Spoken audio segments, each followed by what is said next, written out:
जी इस टाइम इमरान खान के केस में आ रहे हैं। जी।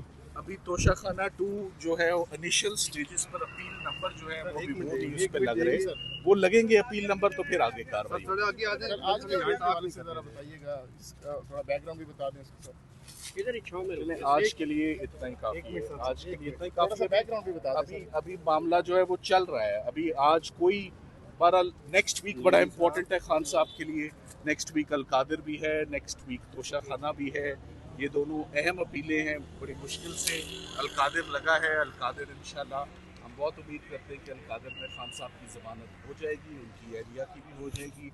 ये बुध के दिन फिक्स्ड है तकरीबन। अब आपको मालूम है कि 5-6 माह के बाद ये सस्पेंशन ऑफ सेंटेंस की पिटिशंस लग रही हैं। तोशाखाना 2 की जो आज की एप्लीकेशन है, अभी तक ऑफिस अपील नंबर लगाने को तैयार नहीं है। बहरहाल ये इश्यूज होते रहते हैं, ये चलते रहते हैं।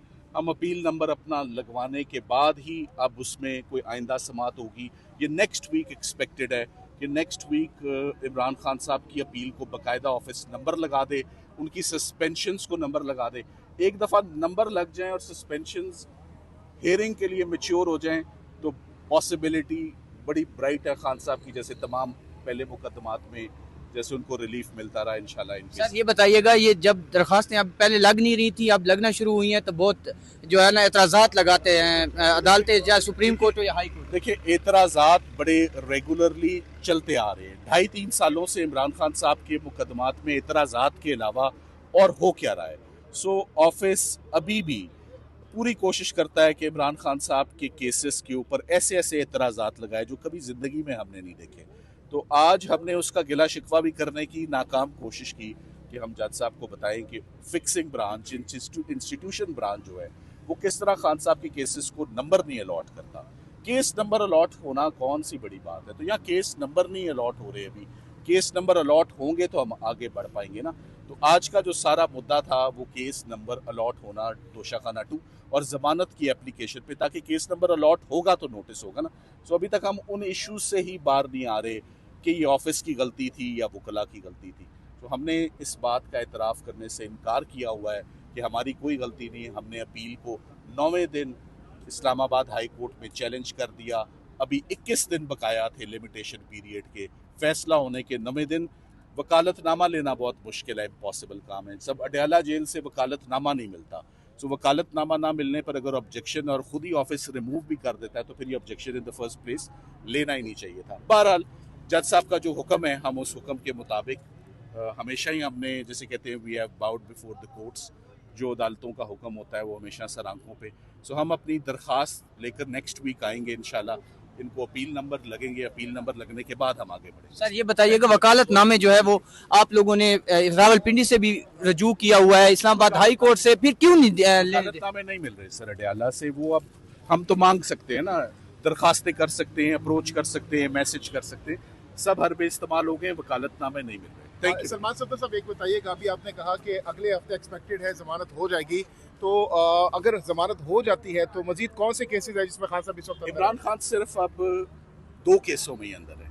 एक तोशाखाना 2 जिसकी आज समात हो रही है, जिसमें हम पूरी कोशिश कर रहे हैं कि अपील नंबर लग जाए, और एक अलकादिर। इन 2 केसेस के अलावा उनकी और किसी केस में गिरफ्तारी मतलूब नहीं है। सो अगर खान साहब की ये पिटिशनें ईद से पहले लग जाएं दोनों, तो उनकी रिहाई मेरी नज़र में यकीनी है, अगर ये केसेस लग जाएं और सुने जाएं। और बुशरा बीबी के हवाले? जी दोनों इकट्ठे ही है ना, दोनों इकट्ठे हैं, बाइफरकेट नहीं हो सकता, सेपरेट नहीं हो सकता, इकट्ठे लगेंगे दोनों केसेस। लगाने उन्होंने, आर्ग्यू हम नहीं कर। भाई बात सुनिए, साथी भी है केस की समाप्त जो है वो मुकम्मल हुई है, और कहा जा रहा था कि आज आपने ट्वीट भी किया था अगर जमानत होती है तो खान साहब को रिहा कर दिया जाएगा, लेकिन अचानक ऐसा नहीं हुआ, तो क्या वजूहत बनी है? बहुत शुक्रिया, बड़ी नवाजिश आपने मौका दिया। देखें, लास्ट हियरिंग के ऊपर हाई कोर्ट के अंदर जब पेश हुए तो उन्होंने कहा कि ऑफिस जो है जब तमाम ऑब्जेक्शन जो है वो दूर कर दे। एक ऑब्जेक्शन था पावर ऑफ अटॉर्नी का, दूसरा ऑब्जेक्शन था फ्लैग का, वो दोनों दूर हो गए। अदालत ने हुक्मनामा जारी कर दिया। उसके बाद जो ऑफिस की तरफ से नया ऑब्जेक्शन लगाया गया वो ये था कि आपने ये जो आपने अपीलें फाइल की हैं ये टाइम बार्ड है। टाइम बार्ट किस तरह से है कि हमने एतराज़ात लगाए थे, आपने एतराज़ात को मुकर्रर वक्त के अंदर 7 दिन का हमने टाइम दिया था, आपने दूर नहीं किया। भाई आपने एतराज़ात लगाए हैं तो क्या हमें आपने नोटिस दिया है? क्या अदालत के अंदर जो अपीलें हैं, दोनों दरखास्तें हैं, वो एतराज़ात के साथ फिक्स हुई हैं? जो ही फिक्स हुई हैं और ऐसे एतराज़ात जिसको कोर्ट ने खुद ही कह दिया कि ये गलत एतराज़ात लगाए गए थे, तो जब ये कोर्ट की तरफ से एडमिशन आ गया कि ये एतराज़ात बनते ही नहीं थे, तो फिर मेरा ख्याल में इसके ऊपर किसी भी जजमेंट का हवाला देकर ये कहना कि ये अपीलें जो हैं वो टाइम बार्ट हो गई हैं, ये बिल्कुल एक ऐसा अमल है जिसके अंदर सिर्फ वाज़ेह नजर आ रहा है कि इमरान खान साहब के केसेस को इल्तवा करना है, डिले करने का बहाना है। तो शकाना 2 केस के अंदर और अलकादर ट्रस्ट केस के अंदर ही खान साहब को इस वक्त जो दोनों केसेस के अंदर सजा याफ्ता हैं और गिरफ्तार हैं, इसके अलावा तो बाकी तमाम केसेस के अंदर बेल हो गई है।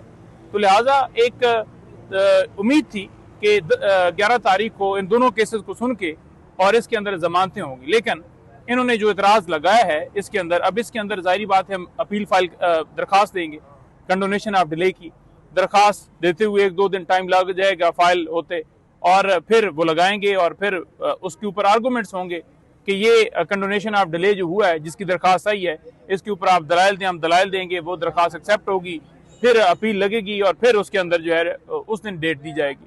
तो ये एक, मैं समझता हूँ कि एक हर्डर डाली गई है कि ताकि केसेस को इल्तवा किया जाए, ताकि केसेस को लटकाया जाए, उसके अलावा तो कोई और चीज़ नहीं है।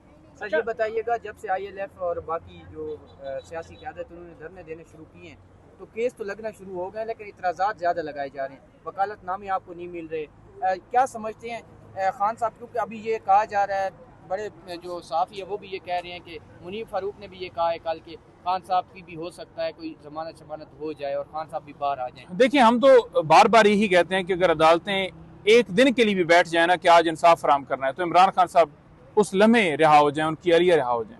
लेकिन मसला ये है कि अदालतें बैठ नहीं रही, अदालतें इंसाफ नहीं कर रही हैं, इंसाफ की तरफ बढ़ नहीं रही। अब आप देखें कि इतराज़ जो पहले लगाया गया था वो ये था कि ये आपने पुराना वकालतनामा लगाया। पुराना लगाने की वजह क्या थी? वजह ये थी कि आप नया वकालतनामा लेने के लिए आप बार बार अडयाला जेल के बाहर जाते हैं, वहां जाकर वकालतनामा देते हैं कि आप हमें दस्तखत करा के दे दें खान साहब से और बीबी से, वो नहीं करवा के दिया जाता। तो फिर जो उनके दस्तखतों से पुराना वकालतनामा पड़ा हुआ है वही आपने फिर लगाना है, और वो एतराज़ अदालत ने मान लिया कि बिल्कुल ये एतराज़ नहीं बनता था, एतराज़ दूर करते हैं। तो जब अदालत की तरफ से ये एडमिशन आ गया कि ये दोनों एतराज़ात जो हैं वो जवाज़ नहीं रखते थे, तो फिर उसके बाद कंडोनेशन ऑफ डिले का ये कहना कि आप एप्लीकेशन लेकर आएँ, ये सिर्फ टाइम टेकिंग प्रोसेस है और कुछ नहीं है। तो अब नेक्स्ट वीक आप लोग दोबारा से दरखास्त देंगे? जी बिल्कुल, इसमें दोबारा से दरखास्त देंगे और दरखास्त कंडोनेशन ऑफ डिले की जो है होगी कि टाइम जो है उसको एग्जाम्प्ट किया जाए, उसको ख़त्म किया जाए, उसको माफ़ किया जाए। हमने अपील जो है हमने जो है वो एतराज़ात दूर करने के अंदर जो है हमने गफलत नहीं की, बल्कि जो ऑफिस है उसने हमें बताया नहीं, हमें वो बता देते तो हम फौरी दूर कर देते। जो ही कोर्ट के अंदर मामला है, कोर्ट ने कहा कि ये बनती नहीं है एतराज़ात, तो नुक्ता तो यही है। बहुत शुक्रिया, बहुत शुक्रिया।